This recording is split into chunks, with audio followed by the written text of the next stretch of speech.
आप लोगों ने सेल पहले भी कई दफा पढ़ा हुआ है, दोबारा हमारे सिलेबस में, because cell is included so we will have to study it. कोई चीज नहीं समझ नहीं आएगी तो you can ask me that, ठीक है। I just want the relevant questions. Okay, first of all, cell. As we all know that cell is the structural and the functional unit of all the organisms. Okay, there are two major types of cells. One is the prokaryotic cells and the other is the eukaryotic cells. Prokaryotic cells are basically the simple kind of cells which are usually the bacteria, and they do not have any sort of membrane bound nucleus. ठीक है, उनका जो nucleus होता है उसके surrounding में membrane नहीं होती है, और उनके साइटोप्लाज्म जो होते हैं also lacks the organelles. Organelles भी नहीं होते, उसके अंदर जो डिफरेंट किस्म के फंक्शन परफॉर्म करते हैं।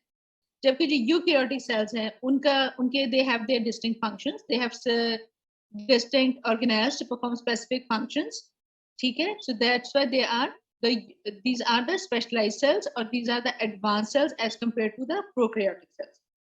We have nothing to do with the bacteria at this stage, we will just study the eukaryotic cells, ठीक है। Depending on the function, ठीक है, different kind of eukaryotic cells, they might differ from each other in different parts of the body, but लेकिन उनका जो basic structure और basic उनका जो ऑर्गेनाइज है वो सेम ही होंगे। थोड़े बहुत जो डिफरेंसेस होंगे वो आपको, जहां पर आप लोग जैसा जो भी सेल पढ़ेंगे, जो जिस चीज का भी स्ट्रक्चर पढ़ेंगे वहां आपको थोड़ा बहुत बता दिया जाएगा, ठीक है। क्योंकि ज़ाहिर है डिफरेंट एरियाज में they perform different kind of functions, तो फिर उनके अंदर थोड़ी बहुत उसके हिसाब से चेंजेस होती है, स्ट्रक्चरल भी एंड फंक्शनल भी, ठीक है। Eukaryotic cells have a distinct nucleus surrounded by a nuclear membrane, and the cytoplasm contains a variety of organelles, each with a defined function. ठीक है, organelles का हर एक organelle का different function है, which are performing different kind of functions in the cells. Cells of multicellular organisms like us, like humans, show a variety of structural and functional specialization, but despite they conform a basic structure model. Basic structure same ही होगा, ठीक है। एक cell membrane होगी, एक nucleus होगा, nuclear envelope होगा, सबके अंदर ऑर्गेनेल्स होंगे। कुछ चीजें हो सकते हैं मिसिंग हो, जैसे कि आपके रेड ब्लड सेल्स हैं, it doesn't have a nucleus, it doesn't have mitochondria, ठीक है। इसी तरह डिफरेंट किस्म के सेल जिसमें हो सकता है माइटोकॉन्ड्रिया ज्यादा हो, जहाँ पे बहुत ज्यादा फंक्शनिंग होती है उन सेल्स की, हाइपर एक्टिव सेल्स हैं, ठीक है, जैसे कार्डियक सेल्स हैं आपके। तो इसी तरीके से डिफरेंट चीजें आपको थोड़ा बहुत चेंजेस नजर आती जाएंगी।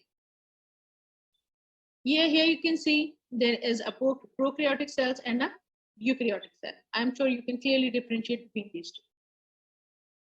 इसके अंदर आप देख सकते हैं कि ये आपका न्यूक्लियोटाइड पड़ा हुआ है, फोल्डेड डीएनए है, ठीक है, और कुछ इसके अंदर आपको जो है नजर आ रहे हैं ग्रैन्यूल्स वगैरह, लेकिन उसके अलावा इसके अंदर कुछ भी नहीं। सेल मेम्ब्रेन है, but you know it has nothing like the eukaryotic cell, which has a nucleus, it has a nuclear membrane, it has different kind of organelles, ठीक है बच्चों। So this cell is basically composed of two parts. एक cytoplasm होता है और एक nucleus होता है। Cytoplasm surrounding the nucleus, ये आपका nucleus आ गया, which is surrounded by the cytoplasm. Outermost component separating the cytoplasm from the external cell environment is the cell membrane. Cell membrane हमें पता है ये इसको surround करती है cell को, और इसको separate करती है from the external environment. इसे एक separate unit बना देती है। Cytoplasm contain many subcellular elements called the organelles. Organs in a bird निकला हुआ organelles, जो smaller structures and that's why they are called organelles. ठीक है, ये जो इसके अंदर छोटे-छोटे आपको structures नजर आ रहे हैं, ये these are the organelles which perform specific functions within the cell. First of all, today we'll study the cell membrane. ठीक है, आज हम cell membrane complete करेंगे इंशाल्लाह ताला, और उसके बाद फिर हम लोग organelles भी पढ़ लेंगे। और जब आप लोगों का सेल कंप्लीट हो जाएगा तो फिर उसका आपका टेस्ट होगा। तो आई वुड सजेस्ट कि आप लोग साथ साथ जो भी आप कुछ भी आपको पढ़ाया जाता है वो आप लोग साथ साथ उसको पढ़ते भी जाए, ताकि एंड में आपके लिए प्रॉब्लम, ठीक है। All the cells are surrounded by a cell membrane or a plasma membrane. Plasma lemma भी इसको कहते हैं, which forms a barrier between the internal and the internal environment of the cell and the external environment. It acts as a selective barrier and regulates the movement of materials in and out of the cell. की तो हमें सब बातें पता है कि obviously it doesn't allow everything to pass through it. The cell membrane comprises of a phospholipid bilayer, ठीक है। phospholipid bilayer structure होता है, आप लोग बहुत पहले से पढ़ते आ रहे हैं, 6th-7th क्लास से पढ़ते आ रहे हैं। Its thickness ranges from 7.5 to 10 nanometers and is only visible on electron microscope. तो सेल मेम्ब्रेन है, उसका जो कंप्लीट स्ट्रक्चर है, जो phospholipid bilayer स्ट्रक्चर है, वो आपको सिर्फ इलेक्ट्रॉन माइक्रोस्कोप में नजर आता है। वैसे आपको एक अंडर लाइट माइक्रोस्कोप एक थिन सी बाउंड्री नजर आती है। Under electron microscope it exhibits a trilaminar three-layered structure consisting of two lines separated by a translucent spray. दो लाइंस नजर आती होती है और बीच में उसके एक ट्रांसलूसेंट स्पेस होती है, ठीक है। जैसे ये वाली जो दो आपके ऊपर वाली लाइंस होंगी, सिंपल सी दो लाइंस नजर होंगी और बीच में ट्रांसलूसेंट। ओके, यहाँ तक क्लियर है बच्चों? Yes, ma'am. Yes, Yes, ma'am. Yes, ma'am. ठीक है। Now we have the phospholipid bilayer, ठीक है। बायलेयर का मतलब होता है इट्स अ डबल लेयर, ठीक है। जब भी हम कोई बाय का नंबर स्टार्टिंग लफ्ज होगा तो इसमें इट मींस कि बायलेयर है।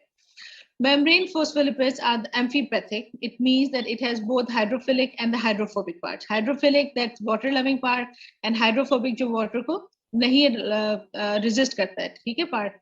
The hydrophobic part is formed by a pair of non-polar fatty acid chains. Obviously, but fats जो हैं they are not soluble in water, ठीक है।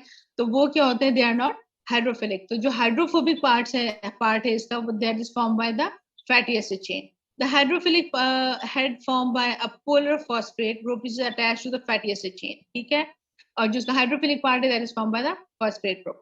The bimolecular layer is oriented in such a way that the hydrophilic heads lie at the outer and the inner face and the hydrophobic tails lie in the middle, ठीक है। जो hydrophobic tails है वो center में आ जाती हैं और जो हाइड्रोफिलिक पार्ट्स हैं, जो वाटर लविंग पार्ट्स हैं, वो या तो बाहर की तरफ होते हैं या फिर सेल के अंदर यानी साइटोसोलिक या साइटोप्लाज्मिक वाली साइड पे होते हैं, ठीक है। फॉर एग्जांपल अगर एक फॉस्फोलिपिड बाइलेयर है तो बाइलेयर इसलिए कहने कि एक ये लेयर और एक ये लेयर, दो लेयर्स, ठीक है। दिस इज दी, या आपका जो नॉन पोलर फैटी पार्ट है और ये आपका पोलर फॉस्फेट ग्रुप है, ठीक है। ये जो है हाइड्रोफिलिक एंड्स हैं, इधर ये फॉर एग्जांपल अगर हम समझ लेते हैं कि ये आउटर साइड है, एक्सटर्नल साइड की तरफ एक्सपोज्ड है और ये जो है इनर साइटोसोलिक साइड की तरफ एक्सपोज्ड है, ठीक है। और जो बीच वाला इसका पार्ट है that is form by the that is form by the fatty acid chains, this is the hydrophobic parts, ठीक है। और इसकी ओरिएंटेशन इसी तरह होती है कि हाइड्रोफोबिक पार्ट जो होते हैं ना वो सेंटर की तरफ होते हैं और जो हाइड्रोफोबिक पार्ट्स होते हैं या तो बाहर की तरफ है या फिर वो अंदर की तरफ, ठीक है। अब ये जो है ना ये आपको round structure, this is the phosphate group और ये जो है आपका, ये आपका फैटी ग्रुप है, ठीक है। इसमें दो चेन्स होती है फैटी एसिड चेन्स, एक स्ट्रेट होती है और एक थोड़ी सी किंक्ड होती है, थोड़ी सी टेढ़ी होती है इस तरह, ठीक है बच्चों, यहाँ तक क्लियर है। और जब आप इसको इलेक्ट्रॉन माइक्रोस्कोप के अंदर देखते हैं तो फिर आपको दो स्ट्रेट लाइन नजर आती है, बीच में इसका ट्रांसलूसेंट पार्ट नजर आता है। फ्लूइड मोजाइक मॉडल, ठीक है। The phospholipid bilayer has a fluid consistency. अब जो इसके कॉन्स्टिट्यूएंट्स हैं ना, जो आपके फैट्स हैं और जो आपके फॉस्फेट ग्रुप्स हैं, इसकी consistency because of these molecules क्या होती है? फ्लूइड सी कंसिस्टेंसी होती है इसकी, ठीक है। फ्लूइड सी होती है, it's not solid, it has a fluid consistency. Fluid consistency होगी तभी तो it will allow the different molecules to pass through it. And fluid consistency and large proteins are embedded in it, give it a mosaic pattern. और ये जो आपको fluid जो phospholipid bilayer है इसके बीच में क्या होता है? फिक्स्ड होती है प्रोटीन्स, ठीक है। उसके अंदर प्रोटीन्स भी embedded होती है। These proteins constitutes approximately 50% of the total membrane mass. एक तो आपका फॉस्फोलिपिड बाइलेयर का स्ट्रक्चर हो गया और उसके अंदर फिर प्रोटीन्स भी लगी हुई होती है, ठीक है। 50% कंस्टिट्यूट करती है। अगर हम टोटल मास के हिसाब से देखें तो 50% प्रोटीन्स और 50% फॉस्फोलिपिड बाइलेयर होगा इसके अंदर, ठीक है। अब वो प्रोटीन्स डिफरेंट डिफरेंट टाइप्स की हैं। These are कुछ कह रहे हो बच्चे? कोई बच्चा कुछ बोल रहा है? I can't hear you. Kashyap अपना माइक ऑफ करो।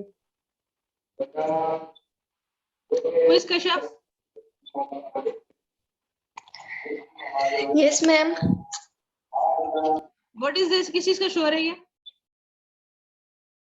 मैम वो साथ कोई पता नहीं हो रहा है। तो बेटा माइक ऑफ रखो ना। मैम वो गलती से हो गया था, आई एम सॉरी। अच्छा, आप लोगों की जो गलती है ना इसकी वजह से पूरी की पूरी क्लास इंटरप्ट होती है। ओके, अब जो प्रोटीन्स है which constitutes about 50% of the total membrane mass, वो डिफरेंट डिफरेंट टाइप्स की होती हैं। एक होती है इंटीग्रल मेम्ब्रेन प्रोटीन्स और एक होती है पेरिफेरल मेम्ब्रेन प्रोटीन्स, ठीक है। जो इंटीग्रल मेम्ब्रेन प्रोटीन्स है they are incorporated within the phospholipid bilayer, some of them span the entire. अब जो इंटीग्रल मेम्ब्रेन है वो उसके अंदर फिक्स हुई हुई होती है, जो इंटीग्रल प्रोटीन मेम्ब्रेन प्रोटीन्स है वो उसमें फिक्स हुई हुई होती है आपके फॉस्फोलिपिड बाइलेयर में।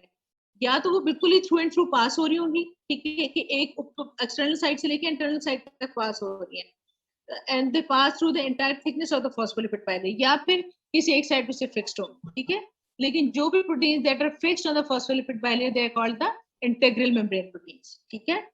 और जो थ्रू एंड थ्रू पास हो रही होती है उसको हम क्या कहते हैं, they are called the transmembrane protein. जहां भी वर्ड ट्रांस मेम्ब्रेन पास होगा इसका मतलब है दैट स्ट्रक्चर, दैट प्रोटीन और whatever they we are talking about, वो पूरी एंटायर जो आपकी फॉस्फोलिपिड बाइलेयर है उसमें से वो पास होता है, थ्रू एंड थ्रू पास हो रहा होता है, ठीक है। These proteins are not only responsible for the transport across the membrane but also provide structural support to it. ना सिर्फ इनका फंक्शन जो है वो ट्रांसपोर्ट होता है cross the cell membrane, but लेकिन वो उसको स्ट्रक्चरल स्टेबिलिटी भी देता है आपके किसको, फॉस्फोलिपिड बाइलेयर स्ट्रक्चर, ठीक है। अब मोजाइक क्या चीज होती है बच्चों, मोजाइक पेंटिंग्स देखी है कभी किसी ने, mosaic art, are you aware of it?